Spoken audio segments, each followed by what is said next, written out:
श्रोताओं, स्वागत है आपका कार्यक्रम आरोग्यम में। मानव शरीर हड्डियों के एक सुयोजित ढांचे से बना है और इन हड्डियों का स्वस्थ रहना बहुत आवश्यक है। कभी कभी इनमें कुछ कमी आ जाती है जिसके कारण हड्डियां नाजुक हो जाती हैं और इस कारण मनुष्य को हड्डियों का रोग भी हो सकता है। तो श्रोताओं, आज का विषय रहेगा ओस्टियोपोरोसिस, लक्षण, कारण और उपचार। और इस विषय पर चर्चा करने के लिए हमारे साथ स्टूडियो में आमंत्रित हैं डॉक्टर मिहिर थानवी। आप ऑर्थोपेडिक हैं। डॉक्टर साहब, आपका बहुत बहुत स्वागत है हमारे स्टूडियो में। बहुत बहुत शुक्रिया मीनाक्षी जी।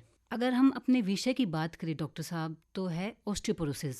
इससे हमें क्या समझ में आता है डॉक्टर साहब? ऑस्टियोपोरोसिस एक ग्रीक वर्ड है जो कि दो शब्दों से बना है, ऑस्टियो और पोरोसिस। जी। ऑस्टियो का मतलब है अस्थि से, और पोरोसिस का मतलब कि हड्डी जो है वो पोरस हो गई है, छिद्र भंगुर हो हो गई, गए हैं छिद्र उसमें। हो गई है। जी। जी बिल्कुल। तो ये वर्ड ऑस्टियोपोरोसिस ऐसे बना है। और ऑस्टियोपोरोसिस में हम ये समझ सकते हैं कि हड्डियां जब बहुत ज़्यादा कमज़ोर हो जाएं, अस्थि बहुत कमज़ोर हो जाए, जी। उसे हम ऑस्टियोपोरोसिस कह सकते हैं। इसको समझे तो हड्डियों में छिद्र होना या भुरभुरी होना ही बिल्कुल ओस्टियोपोरोसिस है। बिल्कुल। इसी क्रम में हम आगे बढ़ते हुए ये पूछना चाहेंगे कि क्या ऑस्टियोपोरोसिस को डॉक्टर साहब रिवर्स किया जा सकता है? जो हड्डियां हमारी एक बारी खराब हो गई, क्या वो दोबारा से अपने आप को रीबिल्ड कर सकती हैं? इसको हम पूरी तरीके से ख़त्म तो नहीं कर सकते किसी जी। बीमारी की तरह, पर हाँ इसको काफ़ी हद तक कंट्रोल या नियंत्रण में रख सकते हैं। जी। नियंत्रण के तरीके हैं कि हम डेली एक्सरसाइज करें, प्रॉपर न्यूट्रिशन लें और कुछ सप्लीमेंट्स लें, जी। और अपनी डॉक्टर की सलाह मानें और एक्सरसाइज रेगुलर करें। जी। डॉक्टर साहब, इसमें लक्षण क्या रहते हैं? इसमें सबसे जो कॉमन लक्षण है, आम लक्षण, वो है फ्रैक्चर होना। जी। तो हमारा मेन मकसद ये रहता है कि फ्रैक्चर को प्रिवेंट किया जाए। और इसके अलावा जो लक्षण हो सकते हैं वो होता है पीठ में दर्द, जी। आपकी जो कद काठी है उम्र के साथ उसमें कमी आना। जी। क्या डॉक्टर साहब कद काठी उम्र से रिलेटेड है? क्या हमारी हाइट भी छोटी हो जाती है उम्र के साथ बिल्कुल साथ? बिल्कुल, ऐसा हम वृद्धों में सुनने को मिलता है जी। कि वो ऐसा कहना शुरू कर देते हैं कुछ टाइम बाद कि हमको ऐसा लगता है कि हमारी जो हाइट है वो कम हो गई है, पहले से कद काठी कम हो गई है। जी। और इसका कारण ये है कि आपकी हड्डियां कमज़ोर हो जाती हैं, तो हड्डियों की जो हाइट है वो श्रिंक कर जाती है। वो कम होने शुरू हो जाती है। जी। तो उनको ऐसा महसूस होने लगता है कि हमारी जो हाइट है वो कम हो गई है। जी। और अगर सिम्टम्स की डॉक्टर साहब बात करें तो? सिम्टम्स तो चूँकि इसको हम एक साइलेंट डिजीज़ बोलते हैं। जी। साइलेंट डिजीज़ क्यों बोलते हैं? कि इसका कोई कोई लक्षण होता ही नहीं है। जी। जो लक्षण हो सकता है वो पीठ में दर्द हो सकता है क्योंकि हड्डियां बहुत कमज़ोर हो गई हैं। कुछ लोगों को ऐसा भी महसूस होता है उम्र के साथ या ऑस्टियोपोरोसिस में कि उनको जगह जगह शरीर में दर्द होना शुरू हो जाता है जिसका कोई कारण नहीं मिलता है। जी। और कारण तब जाके मिलता है जब वो पहली बार कभी गिरते हैं और हल्की सी चोट से उनको फ्रैक्चर हो जाता है, तब उनको पता चलता है जांच करवाने पे कि उनको ऑस्टियोपोरोसिस है। जी। डॉक्टर साहब, क्या इसकी फेजेस रहते हैं? स्टेज 1, 2, 3, ऐसा कोई स्टेजेस हैं डॉक्टर साहब इसमें? इसकी स्टेजेस तो नहीं कहना सही रहेगा, पर हाँ कह सकते हैं जब हम जांच करवाते हैं जी। तब इसको हम माइल्ड, मॉडरेट या सीवियर ऑस्टियोपोरोसिस में कह सकते हैं। क्योंकि डॉक्टर साहब एकदम गिरते ही हड्डी का टूटना तो एकदम लगता है कि शुरुआत कहीं तो हुई होगी। हाँ, जैसा कि मैंने पहले कहा कि इसको हम साइलेंट डिजीज़ कहते हैं। जी। तो साइलेंट डिजीज़ के साथ नुकसान यही है कि हमको उसका पता ही पता नहीं ही नहीं चलता लगता। शुरुआत में। जी। जब हम पहली बार गिरते हैं या कभी गिरने पे फ्रैक्चर हुआ और आपको ये लगता है कि हम बहुत कम हाइट से गिरे, थोड़ा सा ही हमको चोट लगी और हमारे फ्रैक्चर हो गया, तो इतना जल्दी कैसे फ्रैक्चर हो गया? जी। और जांच कराने पे हमें पता चलता है कि हमको ऑस्टियोपोरोसिस है। ये हम आगे जानेंगे कि हम कौन कौन सी जांच करा सकते जी। हैं। डॉक्टर साहब, इस पे रिस्क फैक्टर्स पे कौन है? क्या बच्चों में भी ऑस्टियोपोरोसिस देखने को मिलता है? रिस्क फैक्टर आमतौर पे तो वृद्धों में या ओल्ड एज में देखा जाता है। जी। खास तौर से हम कह सकते हैं कि 45 या 50 के बाद जब महिलाओं में मेनोपॉज आ जी। जाता है तो वो लोग ज़्यादा एट रिस्क हैं। एट रिस्क पे वो लोग भी ज़्यादा हैं जिनका वज़न बहुत कम है, जी। या फिर लंबे समय से स्टेरॉइड का ट्रीटमेंट या स्टेरॉइड की दवाइयाँ ले रहे हैं, जी। या फिर जो कुपोषित हैं, जी। या फिर कह सकते हैं कि कुछ ज़रूरत से ज़्यादा पतले लोग हैं, वो भी एट रिस्क होते हैं। या डॉक्टर साहब उनको कोई और बीमारी है, उसकी वजह से भी उनकी हड्डियां कमजोर हाँ, हो ये सकती हैं? बहुत अच्छा आपने सवाल किया कि बीमारियों में जैसे मैं बोलूँगा कि किसी को अगर थायराइड की प्रॉब्लम है ना, या फिर किसी कोई मेडिकेशन पे, दवाइयों पे, जैसे कैंसर की दवाइयों पे है अगर जी। कोई, तो उनको भी ऑस्टियोपोरोसिस हो सकता है। क्या डॉक्टर साहब परिवार से इसको हम इनहेरिट करते हैं? जी, या इसको हम आनुवांशिक भी कहते हैं। ये जी। जेनेटिकली भी हो सकता है। किसी को, अगर आपके पेरेंट्स को, मदर को, आपकी नानी को भी था, तो आपकी जो प्रोबेबिलिटी है वो बढ़ वो जाती बढ़ है। जाती तो बच्चों को डरने की इसमें आवश्यकता नहीं है, क्योंकि आम आपने तौर पे बताया नहीं। जी कि ये लेटर स्टेजेस में आफ्टर 45 ये देखने को मिलता है। तो हम ऐसा क्या करें डॉक्टर साहब कि ये ऑस्टियोपोरोसिस की जो समस्या है वो हमें आए ही ना। जैसा कि आपने अभी पूछा कि ये बच्चों में भी हो सकता है क्या, जी तो ये बहुत अच्छा सवाल है, क्योंकि बच्चों में आज के, जिसे हम जेन जी बोल रहे हैं, जी वो आज के बच्चों में कैसे है कि आज के बच्चे बहुत ज़्यादा मूवमेंट नहीं करते हैं। जी। वो मोबाइल पे, लैपटॉप पे, इन चीज़ों पे ज़्यादा ध्यान देते हैं, तो सेडेंट्री लाइफस्टाइल हो गया सेडेंटरी डॉक्टर लाइफस्टाइल हो साहब। गई है। जी तो इसकी वजह से आगे जाके ये बच्चों को परेशानी का सामना करना पड़ सकता है। जी एक चीज़ मैं यहाँ बहुत अच्छे बताना चाहूँगा कि हमारी हड्डियाँ जो हैं वो 30 साल तक ही ग्रो करती हैं, और 30 साल के बाद हमारी हड्डियों से कैल्शियम या विटामिन जो है वो निकलना शुरू हो जाते हैं और हड्डियाँ हमारी कमज़ोर होनी शुरू हो जाती हैं। जी तो हम अगर शुरुआती दौर में ही, बचपन में भी अगर इनएक्टिव रहेंगे, जी एक्टिव नहीं रहेंगे, तो हमको ऑस्टियोपोरोसिस जल्दी आने की होने की संभावना संभावना है। रहेगी। तभी एक बात जो बूढ़े लोग कहते हैं कि बचपन में खाया हुआ काम आता है, तो बिल्कुल। इसी वजह से वो कहते होंगे कि 30 साल तक हमारी जो बॉडी में बोन्स का जो डेवलपमेंट है वो हो जाता है। तो बड़े बुजुर्ग हमें जो भी समझाते हैं कि ढंग से खाना चाहिए, दूध ले लेना चाहिए, क्या ये सही रहता है? हाँ, पर यहाँ मैं ये कहना चाहूँगा, खाना तो चलो अच्छा ज़रूरी है ही, जी उन्होंने, बुज़ुर्गों ने बिल्कुल सही कहा, पर खाने के साथ साथ जो है कुछ कसरतें भी ज़रूरी हैं, जी व्यायाम भी बहुत ज़रूरी है। जी।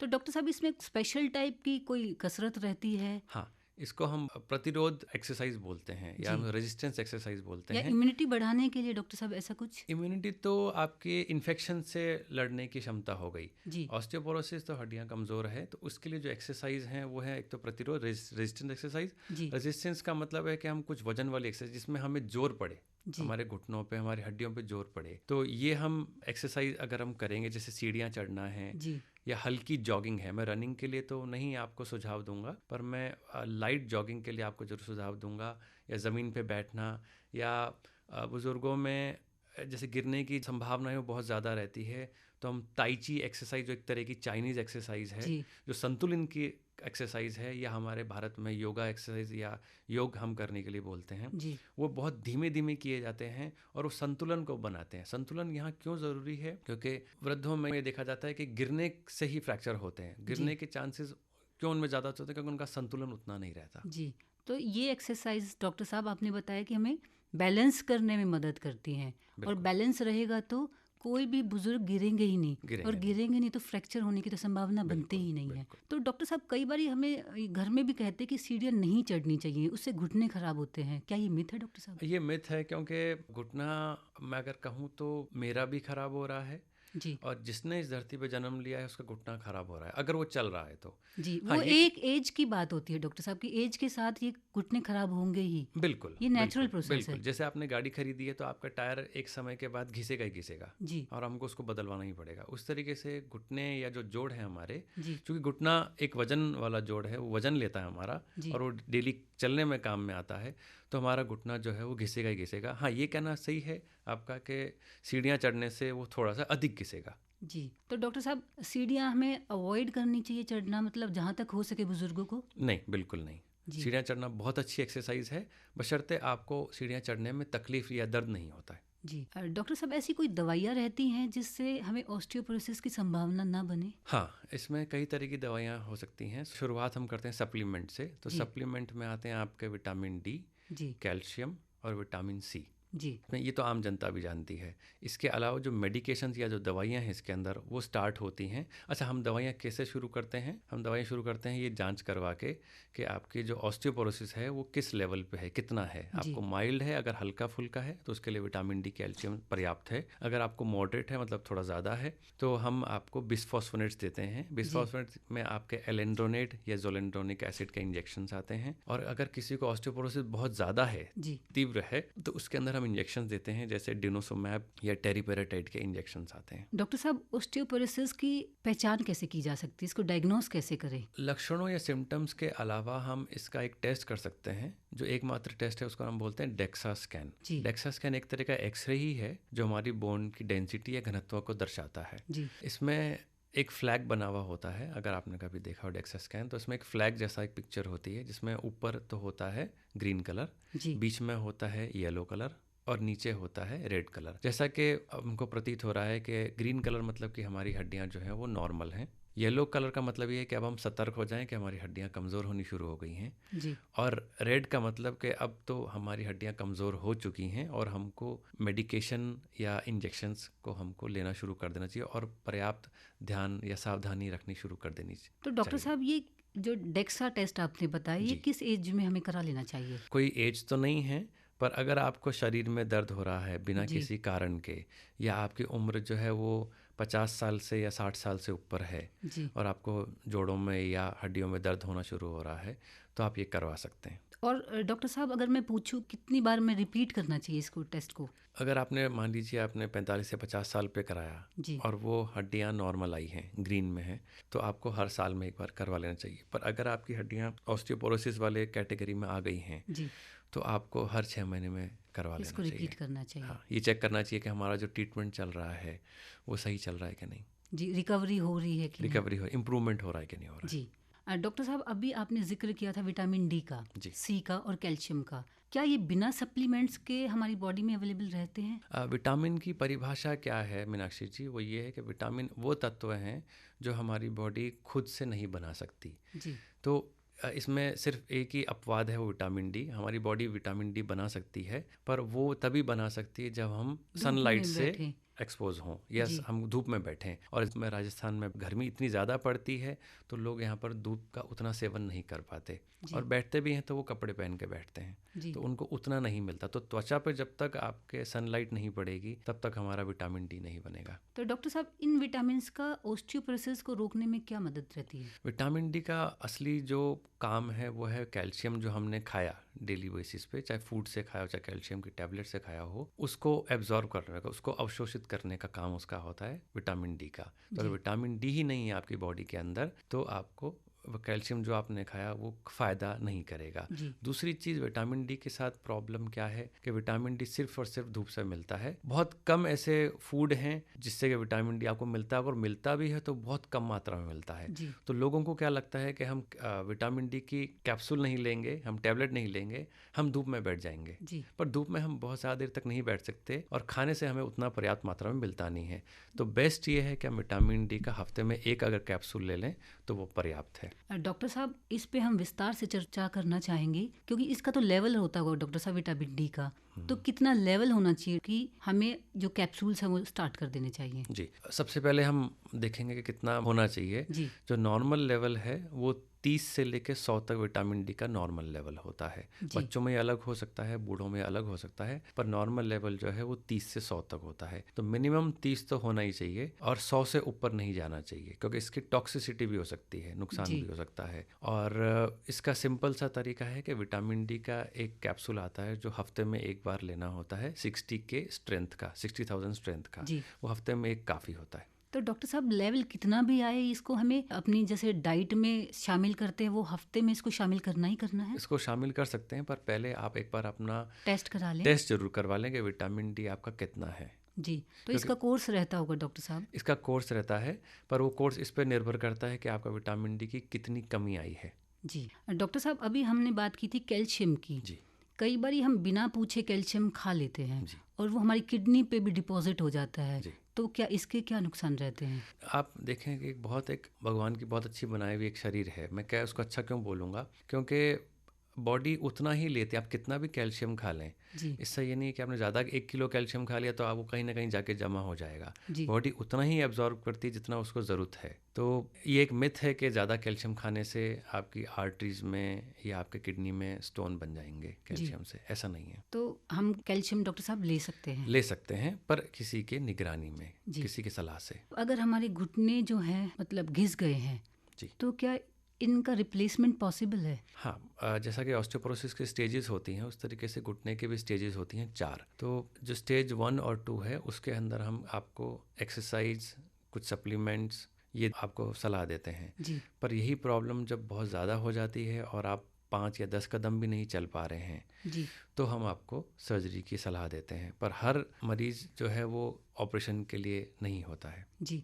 डॉक्टर साहब, कई बार बोलते हैं ग्रामीण क्षेत्र की अगर बात करें तो महिलाएं वहाँ पे दूध निकालती हैं। जी। तो वो घुटने के बल बैठती हैं। जी। तो क्या इससे बैठने से भी घुटने घिसते हैं? बिल्कुल। हम जितना ज़्यादा घुटनों को इस्तेमाल करेंगे उतना घुटने हमारे ज़्यादा खराब होंगे। पर अगर हम वज़न कंट्रोल में रखेंगे, जी प्रॉपर सप्लीमेंट लेंगे लगातार और एक्सरसाइज करेंगे, जी तो हमारे घुटनों को घिसने की संभावना जो है वो काफ़ी हद तक कम हो जाएगी। एक चीज़ मैं यहाँ पर ज़रूर कहना चाहूँगा कि कुछ बीमारियाँ भगवान ने जो है वो डिवाइड कर दी हैं। जैसे जी। कुछ बीमारियाँ महिलाओं में ज़्यादा हैं, कुछ जेंट्स में ज़्यादा है। डॉक्टर साहब, मेरा प्रश्न भी यही आने वाला था कि क्या ये महिलाओं में ज़्यादा पाया जाता है या पुरुषों में ज़्यादा बिल्कुल, पाया बिल्कुल। जाता है? इसका सीधा सा जो कारण है वो एक तो है आपके मासिक धर्म से, मेनोपॉज़ से। जैसे मेनोपॉज़ ख़त्म होता है फीमेल्स में, जो एस्ट्रोजन हार्मोन की जो मात्रा है वो अचानक से कम हो जाती है जी और उसी की वजह से आपका जो कैल्शियम है बोन्स के अंदर वो जमा होना कम हो जाता है। मेल्स में ये प्रॉब्लम नहीं होती क्योंकि मेल्स जो हार्मोन है टेस्टोस्टेरोन वो आपके लाइफ लॉन्ग तक रहता है जी और वो आपको हड्डियों को मजबूत रखता है। दूसरी बीमारी जो आप मेल्स में, क्योंकि मैंने कहा कि कुछ फीमेल्स के लिए कुछ मेल्स के लिए जी। हैं। डॉक्टर साहब, भगवान ने यहाँ पे महिलाओं के साथ थोड़ी बेईमानी की है। नहीं, पर मैं जब आपको अब बताऊंगा तो आपको लगेगा कि हाँ ये ज़्यादा ठीक है। जी जैसे आपने देखा होगा, अगर मैं आपसे पूछूं कि आपकी कॉलोनी में आप सर्वे करें और आप 100 मकानों में सर्वे करें कि कितने लेडीज़ को और कितने जेंट्स को हार्ट अटैक हुआ या उन्होंने बाईपास कराया है, जी तो आप मुझे बताइए कि कितनी महिलाओं ने आपकी कॉलोनी में बाईपास कराया या कितने महिलाओं को आपने सुना है बाईपास कराए हुए? जी। डॉक्टर साहब भी ये सही कह रहे हैं, इसमें पुरुषों की जो संख्या वो ज़्यादा रहती बहुत है। ज़्यादा है। जी तो मैं तो यही चाहूँगा कि हड्डियाँ ख़राब हो जाएं या नी रिप्लेसमेंट करा लो, वो ज़्यादा ठीक है, बजाय कि आप जी बाईपास कराएं। जी। डॉक्टर साहब, तो भगवान ने मतलब महिलाओं को ऊपर सही लेवल में बात की जाए तो प्रायोरिटी पे महिलाओं को ही रखा है। जी। जी। डॉक्टर साहब, इसमें फ्रैक्चर्स आपने बताया था कि ऑस्टियोपोरोसिस में काफ़ी कॉमन हो जाते हैं, तो ये कौन कौन से टाइप के फ्रैक्चर्स हैं और ये कहाँ कहाँ हो जाते हैं शरीर में? इसमें 3 तरह के जो फ्रैक्चर, वैसे तो फ्रैक्चर कहीं भी हो सकता है, पर जी जो सबसे सामान्य जो कॉमनली देखा जाता है फ्रैक्चर, वो है एक तो रीढ़ की हड्डी का फ्रैक्चर, जी जिसकी वजह से आपको हाइट में कमी आ जाती है, जी कदकाठी कम हो जाती है और पीठ में दर्द शुरू होता है।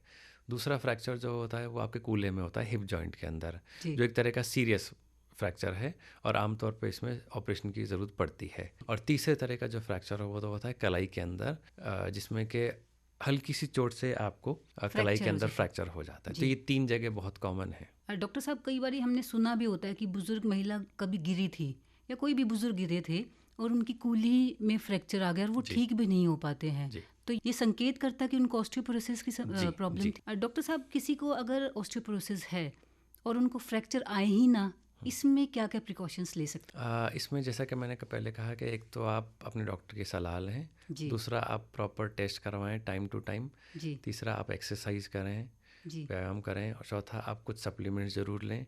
और आपको अगर डायग्नोसिस हो गया ऑस्टियोपोरोसिस का तो आप इंजेक्शंस भी ले सकते हैं जो आजकल अवेलेबल है मार्केट में। और लास्ट चीज़ मैं ये कहूँगा कि चूँकि ज़्यादातर ये प्रॉब्लम बुज़ुर्गों में होती है तो उनकी जो दृष्टि है वो भी कमज़ोर हो जाती है समय के साथ में, जी उनको दिखना कम हो जाता है। तो आप अपने घर में खुलापन रखें, लाइट बहुत आने दें और जगह जगह पे लाइट्स लगा के रखें ताकि उनको प्रॉपर दिखाई दे और उनके गिरने की संभावना कम हो। जी दूसरी चीज़ यहाँ पर मैं कहना चाहूँगा कि एक खास तरह की जो एक्सरसाइज होती है जिसे हम संतुलन बैलेंस एक्सरसाइज बोलते हैं, जी वो होती हैं एक चाइनीज़ एक्सरसाइज ताई ची और दूसरे हमने इंडिया में जो है योग।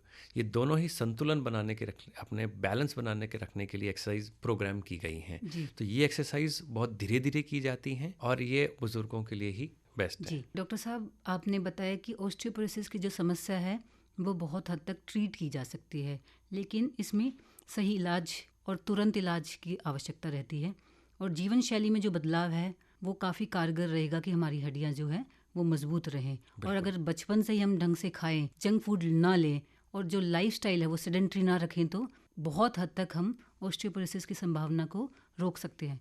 डॉक्टर साहब, आप हमारे श्रोता को क्या संदेश देना चाहेंगे? मैं उनको ये संदेश देना चाहूँगा कि एक तो एक्सरसाइज एक्सरसाइज और एक्सरसाइज, जी, ये बहुत ये मूल इम्पोर्टेंट, मंत्र है। ये मूल मंत्र है जी मेरे लिए। मूल मंत्र इसलिए है कि एक्सरसाइज करना बहुत ज़रूरी है। आज के खास तौर से जो जेन जी आजकल के जो बच्चों उनको देख के जो मोबाइल पे या लैपटॉप पे ही रहते हैं तो उनमें मूवमेंट बहुत कम होता जी है। तो एक्सरसाइज बहुत ज़रूरी है, पर सिर्फ एक्सरसाइज से भी काम नहीं चलेगा। आपको सप्लीमेंट्स भी ज़रूरी हैं, आपको प्रॉपर न्यूट्रिशन भी ज़रूरी है। न्यूट्रिशन में कैल्शियम, विटामिन डी, प्रोटीन, ये सब चीज़ें चाहिए। वज़न को कंट्रोल में रखिए, जी वज़न बहुत ज़्यादा भी नहीं होना चाहिए और बहुत कम भी नहीं होना चाहिए। जी। डॉक्टर साहब, ये तो आपने बता ही दिया कि ये जो प्रॉब्लम है ऑस्टियोपोरोसिस की अंडरवेट में ज़्यादा दिखने को मिलती है, तो अंडरवेट तो खाने से, अगर हम ढंग से खाएंगे तो अंडरवेट की प्रॉब्लम ख़त्म ही हो जाएगी। तो अंडरवेट नहीं रहें तो भी अच्छा रहता है। अंडरवेट नहीं रहे। अंडरवेट बेसिकली ये बताता है कि आप कुपोषित हैं। जी मैं अंडरवेट का मतलब बहुत ज़्यादा अंडरवेट, पतला दुबला नहीं, जी। बहुत ज़्यादा पतला। डॉक्टर साहब, आपने हमारे श्रोताओं को इतनी महत्वपूर्ण जानकारी दी कि ऑस्टियोपोरोसिस क्या होता है और इसके लक्षण क्या हो सकते हैं। अगर जल्दी पहचान की जाए तो इसकी रोकथाम भी पॉसिबल है। इतनी महत्वपूर्ण जानकारी देने के लिए और डॉक्टर साहब हमारे स्टूडियो में अपना समय देने के लिए बहुत बहुत धन्यवाद। बहुत बहुत शुक्रिया मीनाक्षी जी।